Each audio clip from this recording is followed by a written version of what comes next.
উপমা একটা healthy breakfast. আজ তোমাদের উপমা বানানো দেখাবো। দেখো আমি সুজি, পেঁয়াজ কুচি, কাঁচা লঙ্কা কুচি, কারি পাতা, তেজপাতা, শুকনো লঙ্কা, সর্ষে, এগুলো সব আমি এক জায়গা রেডি করে নিয়েছি। হ্যাঁ, এরপরে আমি সাদা তেল দিয়েছি, তোমরা ঘিও দিতে পারো। শুকনো লঙ্কা ফোড়ন দিলাম, সর্ষে ফোড়ন দিলাম। একদম আঁচটা কিন্তু আমার কমানোই আছে, তাহলে পুড়ে যাবে। একদম সর্ষেটা যেই হালকা ভাজা হয়ে গেল, শুকনো লঙ্কাটা ভাজা হয়ে গেলে এবার আমি এর মধ্যে কারি পাতা দিয়ে দিলাম। কারি পাতাটাও পোড়া ভাজা হবে না, জাস্ট হালকা ভাজা হবে। আমি তার মধ্যে তেজপাতা দিলাম। দেখো একদম আঁচ কমিয়ে আমি কি করলাম, কাঁচা লঙ্কা কুচি ও পেঁয়াজ কুচি দিয়ে দিলাম।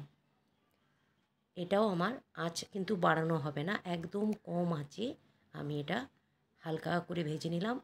তারপর আমি বাদাম দিলাম, সাধারণ চিনে বাদাম বাড়িতে তোমরা এটা কাঁচা থাকলে ভেজেও নিতে পারো। আমার এটা ভাজা ছিল, তাই আমি চিনে বাদাম দিয়ে দিলাম। এরপর আমি সুজিটা দিলাম। আমি সুজিটা এখানে আলাদা করে আগে ভেজে রাখিনি, কেননা সুজি বেশি ভাজলে অম্বল হয় বা শক্ত থাকে।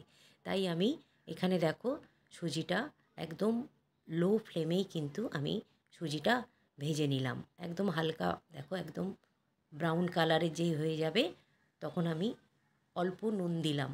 মানে এটা তো নোনতাই হবে, খুব বেশি মিষ্টি হবে না, তাই নুনটা পরিমাণ মতো দিলাম। অল্প অল্প করে জল দিয়ে দিয়ে, এক গাদা জল একসাথে দিয়ে দেবে না। দেখো আমি অল্প অল্প করে জল দিয়ে দিয়ে এটা একদম ঝুরঝুরে হয়ে যাবে, এবং হাতে করে একটু দেখেও নিতে হবে ওটা নরম হয়েছে কিনা সুজির দানাগুলো। দেখো পরিমাণ মতো আমি মাঝে মধ্যে একটু করে গরম জল করে পাশে রেখেছি, একটু একটু করে জল দিচ্ছি। আর শেষে দেখো একদম কালার এসে গেছে। এবার হালকা একটু চিনি দিলাম, চিনি বেশি দেবো না, চিনি জাস্ট পানসা ভাব কাটানোর জন্য আমি একটু চিনি দিলাম। আর একটু গোলমরিচের গুঁড়ো দিলাম। গোলমরিচের গুঁড়ো দিলে ফ্লেভারটা খুব ভালো লাগে, গোলমরিচের ফ্লেভারটা ভালো লাগে। দেখো আমার উপমা রেডি, তোমরা এভাবে বানিয়ে দেখতে পারো।